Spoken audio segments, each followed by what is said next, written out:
네, 최동석 인사혁신처장. 오늘도 새로운 발언이 또 공개가 돼서 논란이 되고 있습니다. 위안부 피해자 할머니를 사실상 비판한 것 아니냐라는 내용인데 당시에 2020년입니다. 벌써 꽤 지난 이야기인데 화면으로 만나보시죠. 왜 목을 하는지 그것도 몰랐습니다. 따라다니면서 모금하는데 위안부 할머니들로 팔아먹었습니다. 팔았습니다. 내가 왜 팔려야 됩니까? 저는 100번, 1000번 얘기해도 저 혼자밖에 없습니다. 제가 바보입니까? 제가 치매입니까? 참 죽고 싶은 심정이었었어요. 구자원부장, 네. 이용수 할머니가 이 할머니들을 위해 모금된 돈이 어디에 쓰였는지 모르겠다고 폭로를 하신 뒤에 윤미향 전 의원의 후원금 횡령 의혹이 제기됐고 결국 이게 대법원에서 확정판 게 났죠. 그렇습니다. 늦은 감은 있습니다만 윤미향 의원이 사실상 국회의원 4년 임기를 다 마친 뒤에 대법원 확정 판결로 이 후원금을 횡령한 것으로 사실상 유죄 판결이 난 겁니다. 예. 그러니까 이용수 할머니의 증언이 사실로 확인된 것입니다. 그렇군요. 네. 자, 그런데 당시에요. 어떤 일이 있었냐면 자, 최동석 인사혁신처장은 나는 윤미향을 지지한다. 물러서지 말라라고 했습니다. 이렇게 유죄가 인정이 돼서 징역 1년 6개월에 집행유예 3년이 확정돼. 물론 당시에는 확정되지 않았습니다만 보통은 다 할머니들이 할머니가 저런 일을 당하셨어? 어떡하지? 왜 그랬을까? 라는 얘기를 했는데 나는 윤미향을 지지한다? 이렇게 얘기를 했습니다. 예, 또 다른 얘기요. 자, 문재인 정부를 흠집내려는 땡수작의 일환이고 할머니의 말 횡설수설에 가깝고 피해자라고 해서 절대 선일 수는 없어. 이거는 혹 다른 분들이 보면 2차 가해로 볼 수 있다라고 주장할 수 있겠습니다. 네. 2차 가해뿐만 아니라 진정성 있는 할머니의 호소에 대해서 왜 횡설수설이라는 이 써서는 안 될 말씀을 쓰셨을까 이해할 수가 없고요. 또 피해자라고 해서 절대선일 수 없다라는 얘기를 할 수가 있습니다만 당시 상황을 복기를 해보면 피해 당사자인 할머니를 위해서 써달라는 후원금을 누군가가 가로챘다라는 의혹이 제기된 거 아닙니까? 예. 합리적인 의심이 들고 있었던 상황이기 때문에 그거에 대한 잘잘못을 잘 따져보자 이렇게 객관적인 입장을 취해야 했음에도 불구하고 오히려 특정인을 두둔하기 위해서 오히려 용기를 내서 증언을 한 할머니의 말씀을 폄하하고 오히려 할머니를 좀 나쁘게 묘사한 이런 발언은 어떻게 보면 좀 범위를 넓혀서 보면 일본군의 피해를 보신 위안부 할머니들에 대한 이 모독일 뿐만 아니라 그 아픔을 겪었던 우리 민족 전체에 대한 모독일 수도 있는 겁니다. 좀 신중하지 못했던 언행이 아니었나 하는 생각이 듭니다. 박성민 최고. 사실 여기서는 문재인 정부 흠집내려는 수작의 일환이라고 합니다만 문재인 정부에 대해서 지지율이 떨어지는 건 아니야라는 얘기를 하지만 나중엔 또 문재인 대통령을 향해서 욕도 비방하고 또 문재인 정부에서 일했던 많은 분들을 비판하고 막말을 쏟아냈지 않습니까? 도대체 이분의 생각은 뭡니까? 사실 알 수가 없죠. 왜냐하면 이게 계속 바뀌었기 때문에. 그러니까 뭐 이게 이런 거겠죠. 이제 당시 저 글을 썼을 때가 2020년이고 그 뒤에 이제 비방을 한 시기는 또 그 뒤이 아닙니까? 그러니까 문재인 정부에 대한 뭐 여론의 흐름이라던가 아니면 본인 생각이 이제 주관적으로 바뀌었던 부분이 있었을 거기 때문에 거기에 대해서는 뭐 제가 추론하거나 분석하기는 좀 어려울 것 같습니다.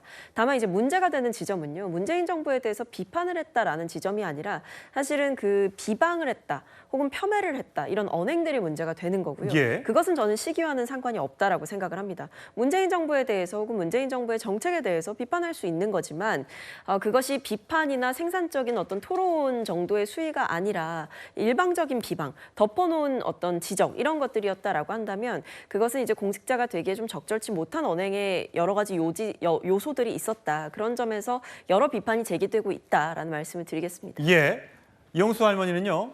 저희와의 통화에서 혁신처장으로 자격 없다. 이거 망언 중에 망언이다. 이렇게 말씀을 하셨어요. 그만큼 사실 건들지 말아야 할 부분까지 건드리는 이 최동석 혁신처장의 여러 가지 발언들이 정말 하루가 멀다고 매일매일 새롭게 제기가 되면서 여당 입장에서도 굉장히 난감할 것 같습니다. 하지만 어제 임명장도 받았고요. 또 이재명 대통령과 국무회의에 참석해서 발언까지 했었죠. 이 장면이 화제가 됐었습니다. 함께 보시죠. 제가 잠깐 네. 말씀. 네, 간단하게 말씀하시죠. 네. 인사혁신처장 최동석입니다. 요새 유명해지고 있어서 대단히 죄송스럽습니다. 임명장 최동석 인사혁신처장의 임함. 예, 어제 저렇게 인사혁신처의 임명장을 받았기 때문에 앞으로 계속해서 일을 해 나가겠죠. 자, 대통령 직무수행 평가에 대한 여론조사가 오늘 하나 발표가 됐습니다. 7월 29일부터 31일까지. 잘한다 59.3, 잘 못함 36.8, 잘한다 60%에 육박합니다만 전주에 비해서 그러니까 60%대 있었던 지지율이 50%대로 떨어졌습니다. 어떤 게 영향을 미쳤을까요? 제가 다른 걸 하나 더 준비했는데 구장부장. 네. 연령대별로 보면요. 잘함이 다 대부분 모든 연령대에서 높아요. 30대도 58.9, 40대는 69.5. 하지만 요 20대에서요. 50.3대 46.7, 오차 범위 내입니다만 이 숫자가 다른 연령대하고 다릅니다. 왜 그렇습니까? 네, 20대 세대 특성이 좀 반영이 된 것이 아닌가 하는 생각이 듭니다. 지금 이재명 정부가 들어서 추진하고 있는 여러 정책들의 수혜 대상자가 어떻게 보면 가장 강력한 지지층이라고 할 수 있는 세대만 놓고 보면 40, 50 세대에게 유리한 입법과 정책이 많이 추진되고 있는 거 아닌가 이런 관측이 나오고 있기 때문에 그렇습니다. 지금 민주당이 주도로 입법을 추진하고 있는 노란봉투법이라든지 상법 개정안이라든지 이런 것들은 이미 좋은 일자리를 가지고 계신 분들에게는 유리하게 작용할 수 있을지 모르겠지만 이 법으로 인해서 기업들이 투자를 안 하게 된다면 앞으로 양질의 일자리가 줄어들 수 있다. 그러니까 30 세대들이 봤을 때는 자신들의 어떤 미래 좋은 일자리를 만드는 입법이나 이런 곳에 정부가 힘을 주기보다는 오히려 지금 기득권을 가지고 있는 사람들의 기득권을 강화하는 쪽으로 그 정책을 추진하고 있는 거 아닌가. 이러다 보니까 특히 20대 사회 진출을 앞두고 있는 세대들이 봤을 때는 자신들의 문제를 해결해 주지 않고 오히려 앞선 세대를 대변하고 있는 거 아닌가. 이런 생각 때문에 오히려 이재명 정부에 대해서 긍정보다는 이 부정평가를 더 많이 하고 있는 것이 아닌가. 이렇게 분석해 볼 수 있을 것 같습니다. 예, 아직까지는 지지율이 높은 편입니다만 세대별로 봤을 때 이런 전망도 있다는 점을 대통령실은 파악하고 있겠죠. 서부대변인, 지금 국민의힘에서는 사실 말과 갑질은 습성이라 반복되기 마련이다. 지금 잠자코 있지만 속으로는 뭐 부글부글 끓을 수도 있는 것이고 또 내재되어 있던 어떤 그런 습성들이 언젠가 터져 나오게 되면 이게 정권에 굉장히 부담이 될 것이다. 그렇기 때문에 이거 인성에 있는 문제이기 때문에 그냥 사표를 내도록 해야 된다. 그냥 자진 사퇴를 기다릴 게 아니라 경질을 해야 된다라고 주장을 하고 있습니다.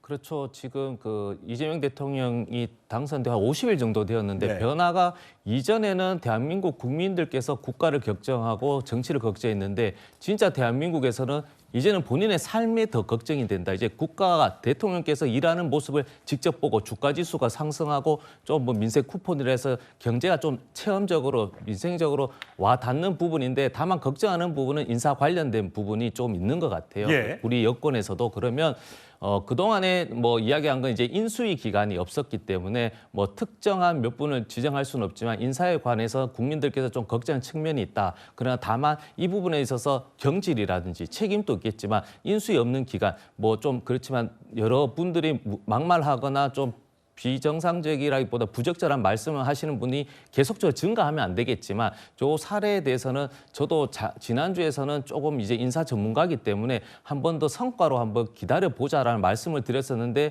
좀 공교롭게 또 이번 주 화요일 날 국무회의 때 또 유명해져서 죄송하다 해서 또 키운 면이 있거든요. 그렇죠. 그럼 본인이 이제는 더 이상 유명해지면 안 되는 겁니다. 예. 본인이 정말 이재명 대통령의 성공을 위해서는 이제는 자중할 필요가 있는 것인데 예. 또 앞으로 또 부적절한 언어라든지 또 하나 또 나오게 되면 그때는 좀 위험하다고 생각하는데 지금 당장 또 예. 경질하고 했을 때는 조금 이해를 좀 해주셨으면 하는 개인적인 바람도 있습니다. 개인적인 사실. 바람입니다. 네. 예, 어쨌든 그동안 했던 말들이 너무 많기 때문에 다 지우고 있는지는 모르겠습니다만 계속해서 하나둘씩 공개가 되고 있습니다.